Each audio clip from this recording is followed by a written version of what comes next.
In Singapore, most people live in HDB apartments. HDB stands for the Housing and Development Board, which is Singapore's public housing authority. They plan and develop Singapore's housing estates, building homes and transforming towns to create a quality living environment for all. Singapore's public housing has housed an entire nation.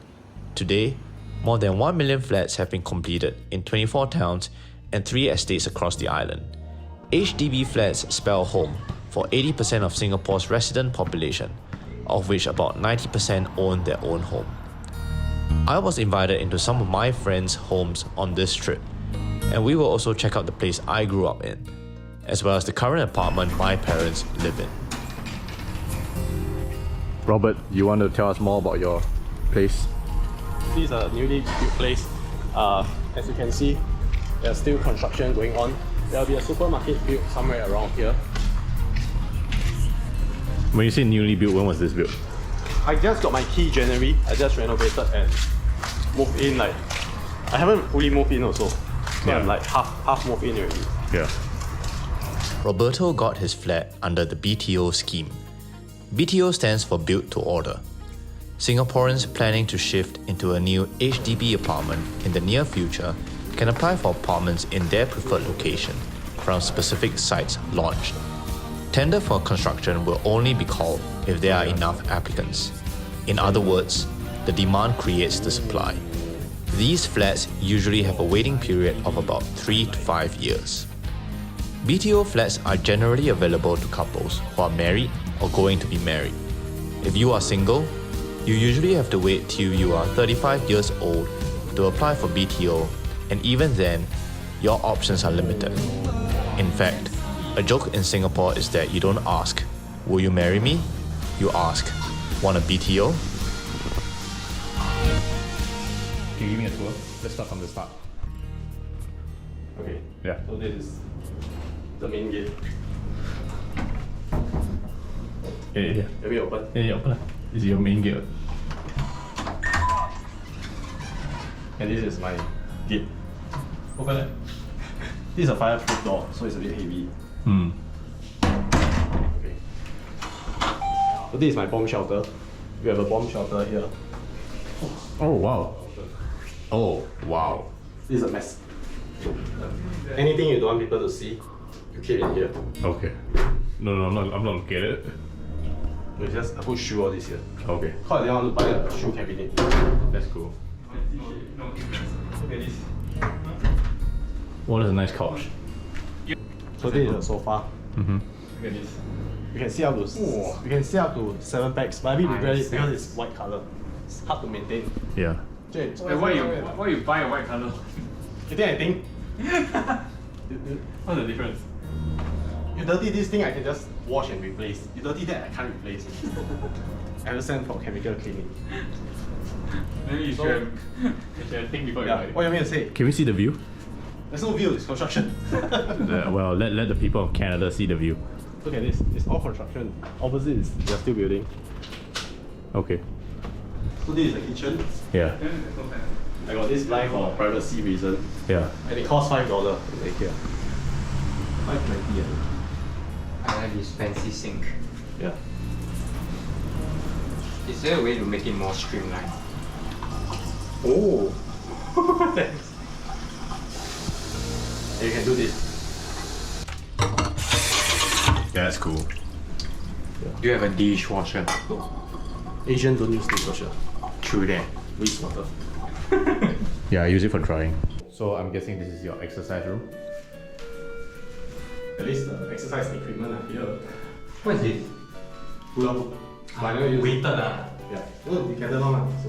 So heavy. Yeah. Actually, the first time you use it, it's going to hurt your stomach. You're going to get like bruises. But the second time once you use it, you don't feel the pain really. Is this your workstation? Yeah, but I don't do work here. I just put it. I just built it like last weekend. I got a working pad here during COVID. I bought it. I thought I would walk and use and do work from home, but I never used it before. I used it once, I think. Nice. This is where I sleep with my wife. Only my wife. What was this? This is like an island dresser. So you put some of our pajamas here, easy access, including here. You'll see this under the cupboard. Store some stuff here. So this one, my wife wanted it. We told her we leave the design to her. She makes so many boxes and you can't fit a lot of things here also. It's called 4 room. We have 3 bedroom plus living room. Where's the third bedroom? This is considered the third bedroom. This is actually 2 room. Oh. The middle part was like This is studio or outdoor? this is inside studio. Assume it. Oh yeah, I guess it is. Yeah. There's a lot of makeup because it's in Korea. Really? Yeah. Oh, that's This person cool. doesn't look at you. It's very white. Doesn't look like you at all. You did this in Korea? Yeah. Oh, that's cool. This is an abandoned theme park in Korea. What? Really? Yeah. Oh, is it where they filmed that? One of the shows, I can't remember. That's cool. Wait. This is another. It doesn't look like you at all. wait, this is so weird. I think they use filter and The amount of photos, no, they edit and they put a lot of makeup. the edit look crazy eh. Actually, the makeup artist we didn't request. I will love you every step I of think the way. it's, I think because it's Korea, so this one is Photoshop in one or No, this is a Stats stats. really have. They really this have one. the. Oh. That's cool. In Korea? It's also at the abandoned park. Wow, that's cool. That's cool. This I like this picture. This picture really nice. This is still studio. It's in the studio. So this abandoned theme park, the theme park is here. There's like a house or studio here. So this is shot in that house studio. This is also at the same spot, next level. This is like level 1, level 2. And this is just a yellow wall. Is that the Squid Game attire? I'm sure we had this before the Squid Game. Oh. That's cool. They took my idea. Nothing much because actually the abandoned theme park is supposed to have many other photo shoots, but stop it. Stop it. Nothing much really. Did your wife wake up in the morning and you're like, well, this is not the person I married?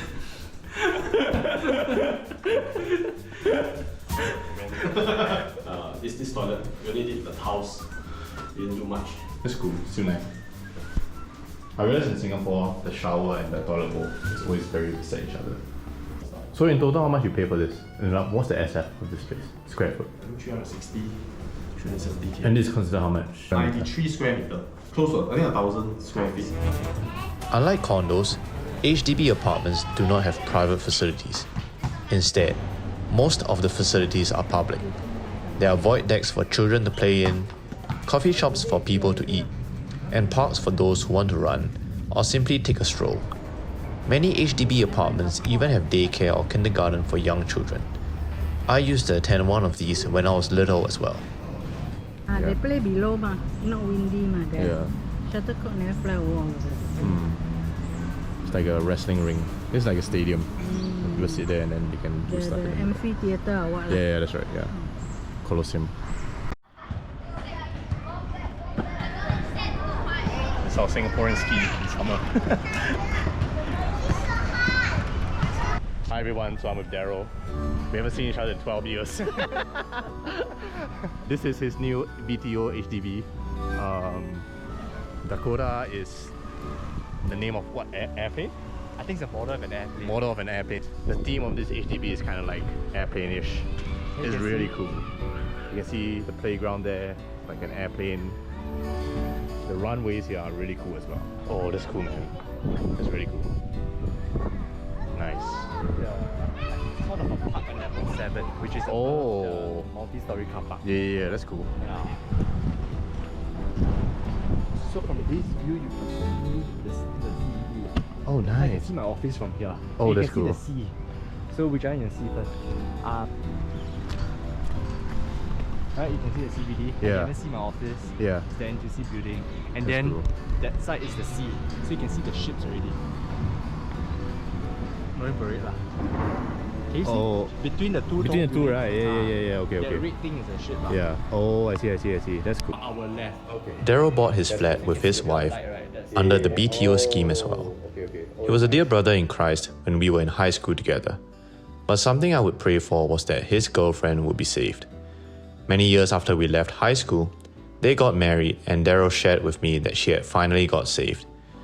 When he was telling me the story, it gave us both goosebumps to think that God will answer a prayer so many years later. So this is where I used to live. There's a condominium called Sunny Spring. You know, the neighborhood's pretty different now. I was there at Dakota Breeze a few days ago. That's where my friend Daryl lives. I just live here. Went to school back there, just across the road.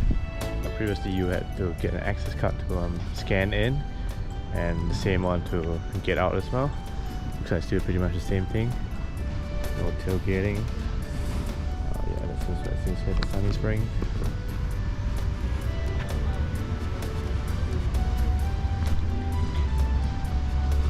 Still pretty much the same. Notice that, I don't know if you noticed, but you enter in on the right and you come on the left, which is actually the American way, and it used to mess people up.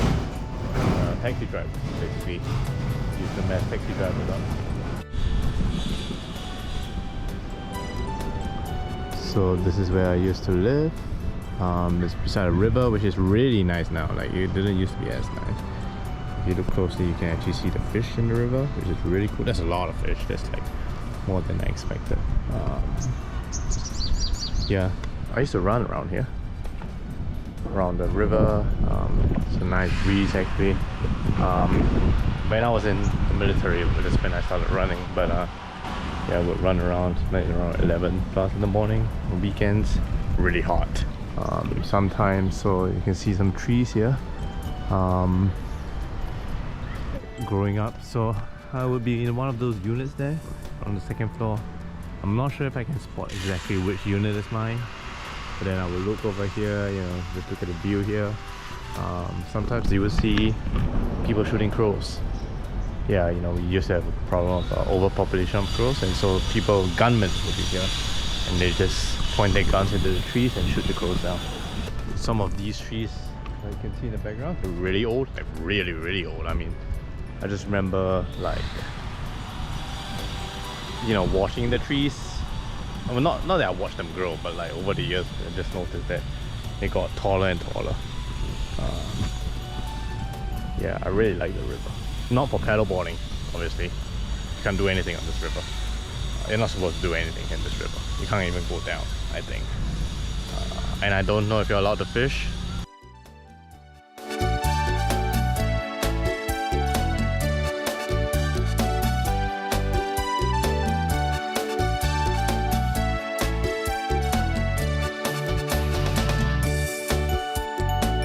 So if you look closely, you might be able to see the plane. Let's see if I can zoom in a little bit more. We are actually near an air base, and so that's why we do see a lot of planes coming. It's a bomber. If I can get that back.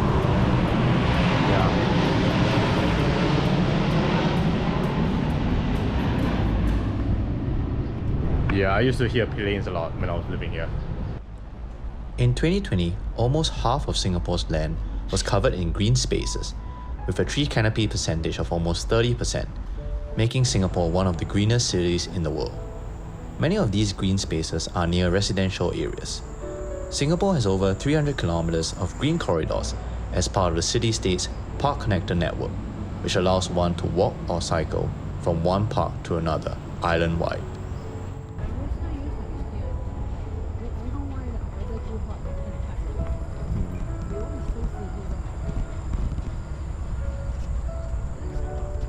Yeah. Solar energy, you know. Yeah.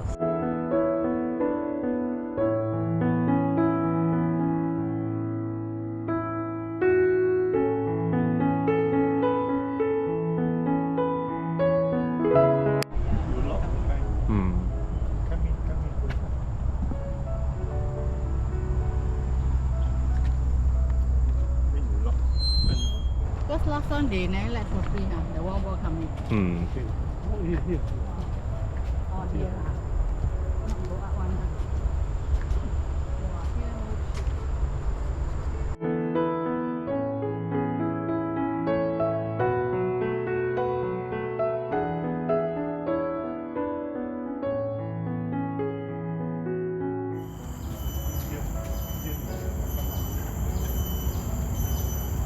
So this is is our place. Then if you come here, Okay. you can just follow me. This is the kitchen, some cabinets, fridge, some storage stuff. This is the yard. Open bigger. So you can bring the camera inside. Would you say most HDB have a yard like this to like hang clothes and everything? And the washing machine is here. So this is where we dry our clothes. Then if we go to the bomb shelter, this is like 10 years old. Yeah, 10 years old, yeah. So the new HDB flats have a bomb shelter, and most people use it as a storage. So this is just the stuff here. As I say, an oxygen hole there. This one here as well. We mainly put like storage stuff inside.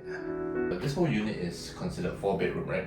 No, 3. 3-room flat, 3-room flat. Which means 2 bedroom and 1 toilet. Is No, it? 2 bedroom, 1 living room. Do we know what the square meter is?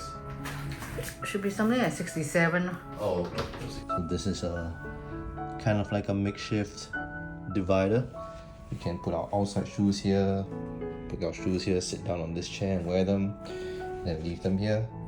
Kind of like in some households that you see in Korea and Japan.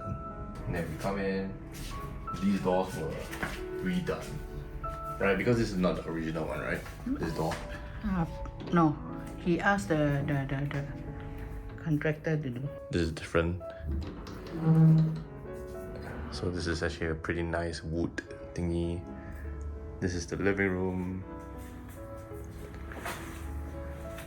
This used to be my old table. This table is very old. This is where we hang clothes, some drawer stuff. Going to the washroom. This is the washroom, toilet. This is my bedroom, the bedroom that my parents did for me. The bed, a little bit of table, closet, cabinet. My dad set it up.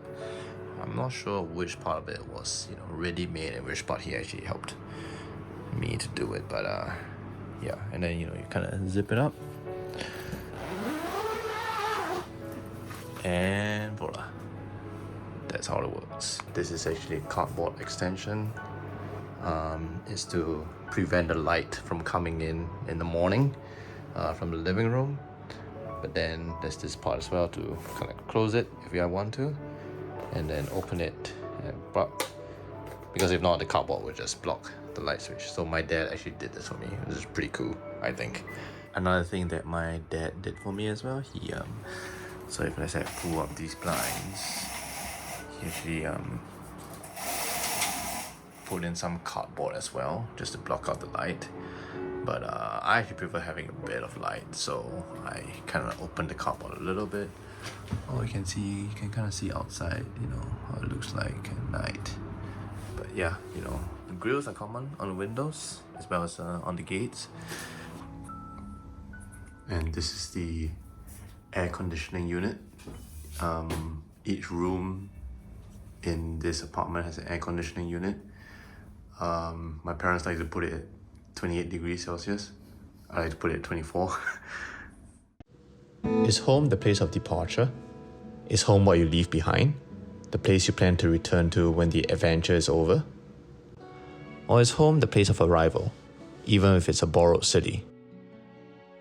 Home is the nagging ache of the human existence. We want to be settled somewhere safe. We want to be sheltered from impermanence. All of us are driven to find the place that knows us by name and receives us unconditionally. My dad worked really hard in the stressful Singapore society when we were growing up to provide for my family. In 2015, my dad got a stroke and he wanted us to try to leave Singapore, partly because he did not want my brother and I to go through the same thing he did. In the fall of 2016, my dad asked me to consider transferring from my university in Singapore to the University of British Columbia and start the process of moving to Canada. At that time, I wasn't too sure about it.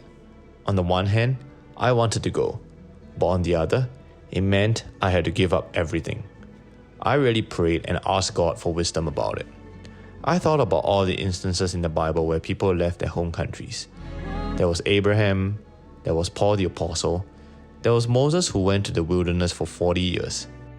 There was also Jonah running away from God. And so I thought to myself, am I running away from God? Or am I going where He wants me to go? Eventually, I decided to honor my parents and just apply to transfer university and leave the results in God's hands. In March 2017, I was rejected from UBC as I did not fulfill some language requirements. But I had got the contact of the assistant dean due to a roadshow they had in Singapore. I emailed her and appealed, and they put me on the waitlist. In May 2017, I was finally accepted, and I landed in Vancouver in July 2017. It was a mad rush to settle my study permit, to pack my life into 2 large suitcases, and to settle my accommodation. UBC's accommodation is notorious for having a long waitlist. My number on the waitlist for one of the accommodations was 800 plus. Eventually, I found a Christian residence on campus, and there was a tenant moving out end of June, which meant I could move in July. The way it all happened, God was telling me that if I came here, it would be because of Him and not because of myself. When my family sent me to Vancouver, we wanted to move there together as a family. However, with my parents' health issues, we are not sure if this is still possible. My parents downgraded their home so my brother and I could own property in Canada, and they've always sacrificed for us their whole lives. In the Bible, Hebrews chapter 11 says, "These all died in faith, not having received the promises, but having seen them afar off, and were persuaded of them, and embraced them, and confessed that they were strangers and pilgrims on the earth. For they that say such things declare plainly that they seek a country. And truly, if they had been mindful of that country from whence they came out, they might have had opportunity to have returned. But now they desire a better country, that is, an heavenly. Wherefore God is not ashamed to be called their God, for He hath prepared for them a city." In God's story, home is, in one sense, a borrowed city. We're all tenants in this life, and we can live freely with a joyful open-handedness in the here and now. None of us knows how long we're staying, and in eternity, home is also the place where we are headed to. Home is both nostalgia and memory. It's anticipation as well. I think home is where God wants us to be, and if we are in the will of God, we will always be home.